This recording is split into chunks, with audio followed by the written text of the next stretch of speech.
रूस को क्रीमिया से जोड़ने वाले इकलौते ब्रिज पर बड़ा धमाका हुआ।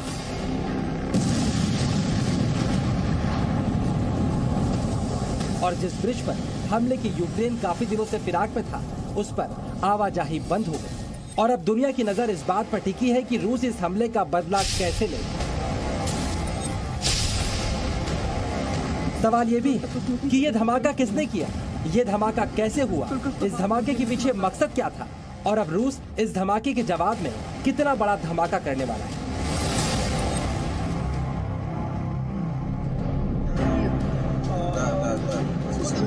इस धमाके के पीछे मकसद क्या था, इस धमाके का जवाब रूस कितने बड़े धमाके से देने वाला है, और जिस ब्रिज में धमाका हुआ वो रूस के लिए इतना महत्वपूर्ण क्यों है, ये बताने से पहले हम आपको धमाके की विजुअल स्टोरी दिखाते हैं।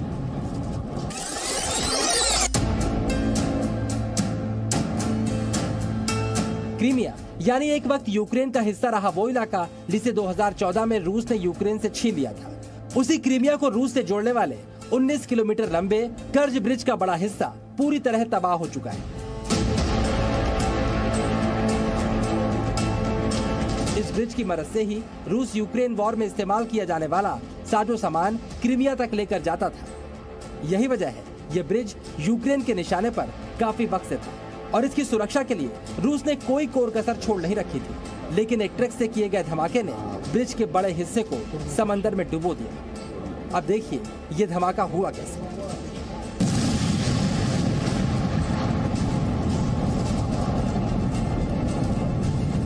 इस सीसीटीवी फुटेज में ब्रिज पर एक ट्रक जाता दिखाई पड़ रहा है। इस ट्रक के ठीक पीछे एक कार दिख रही है। इनके पीछे एक ट्रक और एक कार चली आ रही है। ब्रिज के दूसरी तरफ एक ट्रक आता दिख रहा है और उसके पीछे भी एक कार है।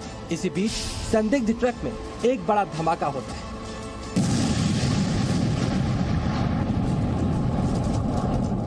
धमाके के बाद आग का बड़ा गुबार उठता है। इस धमाके से क्रीमिया से रूस को जोड़ने वाले कर्च ब्रिज का बड़ा हिस्सा नष्ट हो जाता है और बगल की रेलवे लाइन पर खड़ी मालगाड़ी जिसमें फ्यूज मौजूद था, उसके 7 टैंक्स में भयंकर आग लग जाती है। इसी के साथ क्रीमिया और रूस के बीच रेलवे रूट भी ठप हो जाता है। धमाका और उसके बाद फैली आग इतनी खतरनाक थी कि अब तक बुझाई नहीं जा सकी। लेकिन इस आग के साथ एक और नई चिंगारी सुलग गई है जो यूक्रेन वॉर जोन में लगी आग को और ज्यादा भड़का सकती है। कैसे, ये हम आपको आगे बताएंगे। लेकिन पहले जानिए इस ब्रिज पर धमाके के बाद रूस का क्या रिएक्शन है। रूस की एंटी टेरर कमेटी ने बड़ा खुलासा किया है जिसके मुताबिक ट्रक ब्लास्ट की वजह से ही ये पुल टूटा है। इस ब्लास्ट से 7 रेलवे फ्यूल टैंक्स में भी आग लगी है और राष्ट्रपति पुतिन ने जांच के लिए एक कमीशन बना दिया है। फिलहाल इस ब्रिज और रेलवे ब्रिज से यातायात को बंद कर दिया गया है। रूस की एजेंसियां अभी इस स्थिति में नहीं है कि बता पाए मरम्मत का काम कब तक पूरा हो पाएगा। फिलहाल आवागमन के लिए फेरी की शुरुआत की गई। ये बात हुई ब्लास्ट की, लेकिन अब बात ब्लास्ट के असर की कर लेते हैं, जिसकी शुरुआत इस बात से होगी कि ये ब्रिज रूस के लिए कितना महत्वपूर्ण था। इसे समझने के लिए आपको 2019 की एक तस्वीर दिखाते हैं जब रूस के राष्ट्रपति व्लादिमीर पुतिन खुद इस ब्रिज का उद्घाटन करने आए। पुतिन ने खुद ट्रक चलाकर इस ब्रिज का उद्घाटन किया। इस ब्रिज को पुतिन का ड्रीम प्रोजेक्ट कहा जाता है, जिसके लिए रूस ने $3.7 बिलियन से ज्यादा यानी लगभग 30,000 करोड़ रुपए खर्च किए थे। ये रूस के साथ साथ यूरोप का भी सबसे लंबा ब्रिज माना जाता है और इस ब्रिज पर अटैक सीधे सीधे पुतिन की साख पर, पुतिन के सपने पर अटैक।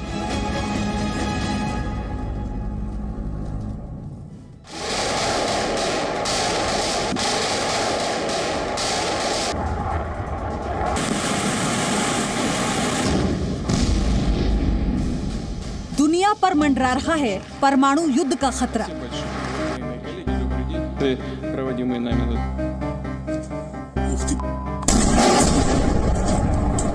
पुतिन की धमकी ने कैसे उड़ाई बाइडेन की नींद।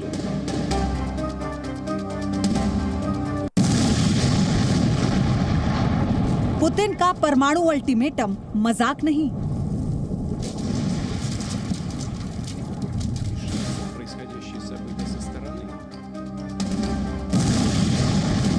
रूस और यूक्रेन का युद्ध क्या परमाणु युद्ध में तब्दील हो जाएगा?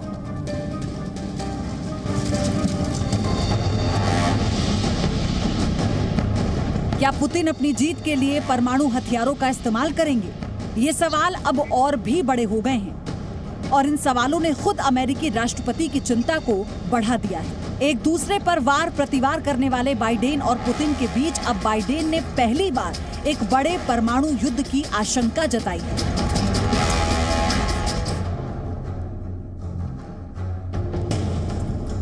बाइडेन ने कहा कि अब उन्हें लगता है कि दुनिया परमाणु युद्ध की तरफ बढ़ रही है और पुतिन जो बार बार न्यूक्लियर धमकी दे रहे हैं वो धमकियां मजाक नहीं है।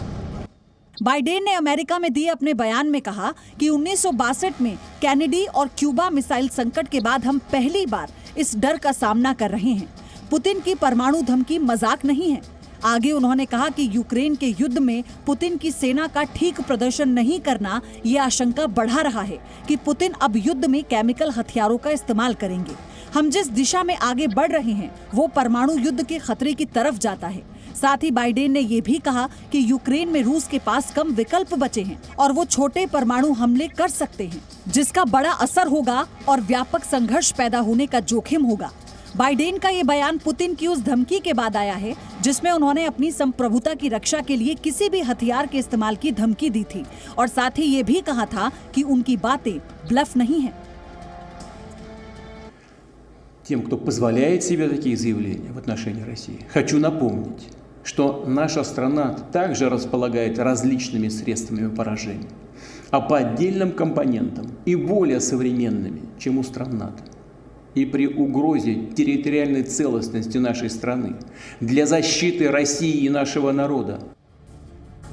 पुतिन यूक्रेन के 4 इलाकों पर पहले ही कब्जा कर चुके हैं और यूक्रेन वॉर को 6 महीने बीत चुके हैं। ऐसे में बाइडेन को डर है कि राष्ट्रपति पुतिन अब यूक्रेन के साथ ज्यादा दिनों तक आंख मिचोली खेलने के मूड में नहीं है, क्योंकि अब रूस की साख भी दांव पर लगी है और अपनों का दबाव भी बढ़ रहा है। पुतिन के करीबी चेचन लीडर रमजान कादिरोव ने भी पुतिन को यूक्रेन में परमाणु हथियार इस्तेमाल करने की सलाह दे दी है।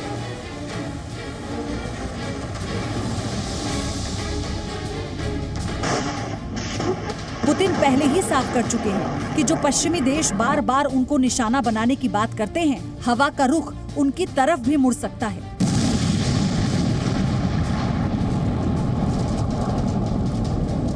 Используем все имеющиеся в нашем распоряжении средства.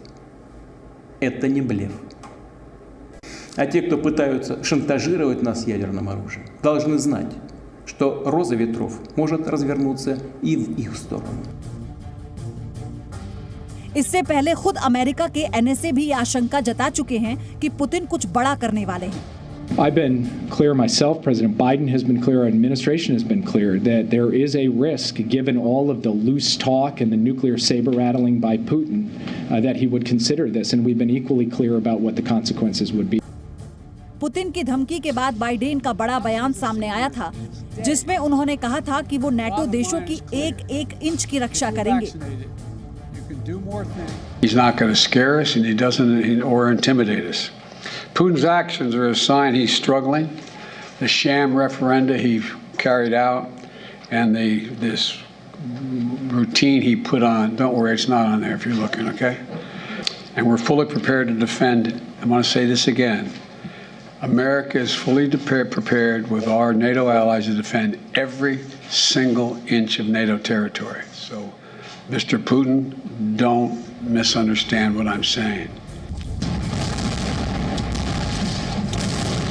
दुनिया जानती है कि पुतिन जो कहते हैं वो करते हैं। यूक्रेन युद्ध के वक्त भी दुनिया ने पुतिन की धमकियों को खोखला माना था, लेकिन पुतिन ने यूक्रेन के खिलाफ युद्ध का ऐलान कर दुनिया को चौंका दिया था। अब भी पुतिन कितने गंभीर हैं, इसका अंदाजा इस बात से लगाया जा सकता है कि पिछले महीने उन्होंने 3 लाख रिजर्व रूसी सैनिकों की आंशिक तैनाती की घोषणा की थी और अब उनकी इन धमकियों को लेकर अमेरिका भी सतर्क है। यानी अब दुनिया पर परमाणु युद्ध का खतरा पूरी तरह से वास्तविक है और बड़ा हो चला है।